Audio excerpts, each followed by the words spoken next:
Morning aspirants, welcome to Exampur. हम है कलम से क्रांति, मैं पूर्णिमा गौर। एक बार फिर से आप सभी का स्वागत करती हूँ आप लोगों के विज्ञान के पंचामृत में, जहाँ पे हम 5 क्वेश्चंस करते हैं साइंस के।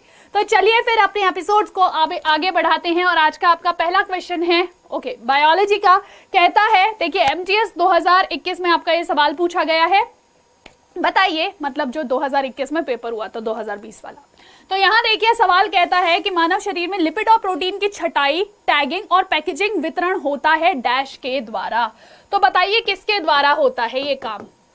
पहला ऑप्शन है आपका पेरोक्सिसोम्स, दूसरा है गोल्जी उपकरण, तीसरा है एंडोप्लाज्मिक रेटिकुलम और चौथा है लाइसोसोम। तो देखिए आपको लिपिड्स और प्रोटीन को एक सेल से दूसरे सेल तक ट्रांसफर करना है, ठीक है। तो उसके लिए क्या करना पड़ेगा, उसको रैप करना पड़ेगा। रैप करके उसको डायरेक्शंस देनी पड़ेंगी कि भैया दिशा निर्देश दोगे तभी तो वो उस जगह तक पहुंचेगा ना।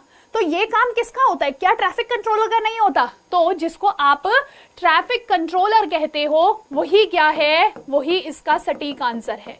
Traffic controller, post master, post office और ना जाने कितने सारे नाम से आप इनको जानते हैं, पैकेजिंग यूनिट के नाम से आप इसको जानते हैं।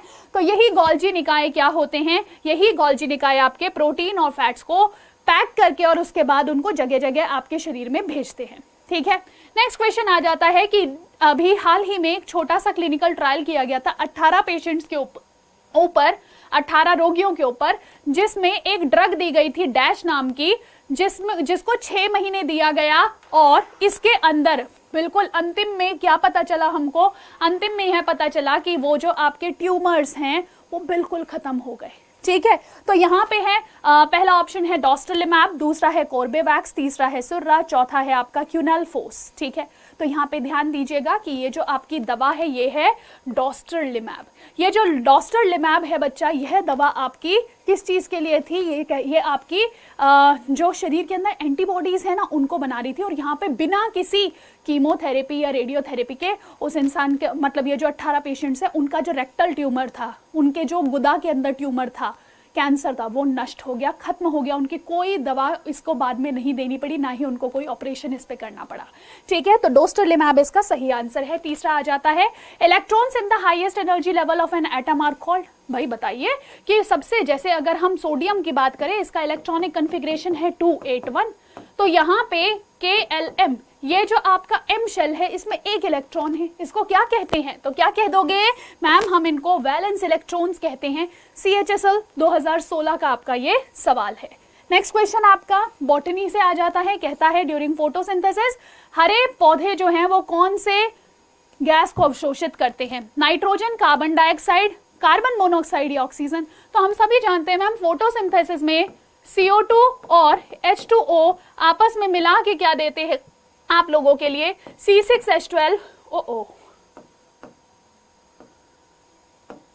CO2 और H2O आपस में मिलके क्या देते हैं आपके लिए? C6H12O6 दे देते हैं और साथ में देंगे ऑक्सीजन गैस। और अल्टीमेटली यहाँ पे क्या हो जाएगा, ये फोटोसिंथेसिस की प्रक्रिया हो जाती है। तो यहाँ पे किसको अवशोषित कर रहे हैं? कार्बन डाइऑक्साइड को वो लेते हैं, ग्रहण करते हैं।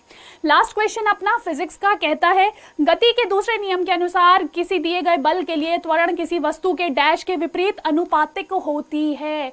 गति का दूसरा नियम क्या कहता है? Force equals to mass into acceleration. Direct derivation बता रही हूं। वैसे तो क्या कहता है, rate of change of momentum जो है, यानी कि संवेग के परिवर्तन की जो दर होती है वह क्या रहेगी? वही फोर्स होता है, ठीक है। तो यहाँ पे देखिएगा, अगर हम यहाँ पे बात करें त्वरण किसके इनवर्सली प्रोपोर्शनल है? मास के, ठीक है। किसके? मास के इनवर्सली प्रोपोर्शनल है। और जो बच्चे फोर्स आंसर कर रहे हैं बेटा, यहाँ देखो फोर्स और एक्सेलरेशन डायरेक्टली प्रोपोर्शनल है, ठीक है। लेकिन जो त्वरण है वह क्या है? वह मास के इनवर्सली प्रोपोर्शनल हो जाता है, ठीक है। अगर आप फोर्स को यहाँ पे 1 मान लेते तो यहाँ पे A क्या हो जाता? 1/m हो जाता ना, हाँ कि ना? तो इस तरीके से ध्यान रखिएगा, आंसर क्या हो जाएगा? विपरीत अनुपातिक हो जाता है, ठीक है। और न्यूटन की गति का दूसरा नियम आपके फोर्स को डिफाइन करता है, बल को परिभाषित करता है, ठीक है। तो चलिए फिर आज के सेशन को यहीं विराम देंगे, आप लोगों से मिलेंगे नेक्स्ट सेशन में। सेशन अच्छा लगा हो लाइक, शेयर और सब्सक्राइब कर लीजिएगा। और साथ साथ क्या कीजिएगा, अपने डेफिनेटली जो आपके मोटिवेशनल कोट्स आप लोग लिख के भेजते हैं ना कि हाँ मैम क्लास अच्छी लगी, वो मेरे लिए बहुत ज्यादा जरूरी है। तो डेफिनेटली उनको नीचे मेंशन कीजिएगा। मिलेंगे आपसे नेक्स्ट पंचामृत में। This is Purnima Gaur signing off. Take care, bye bye.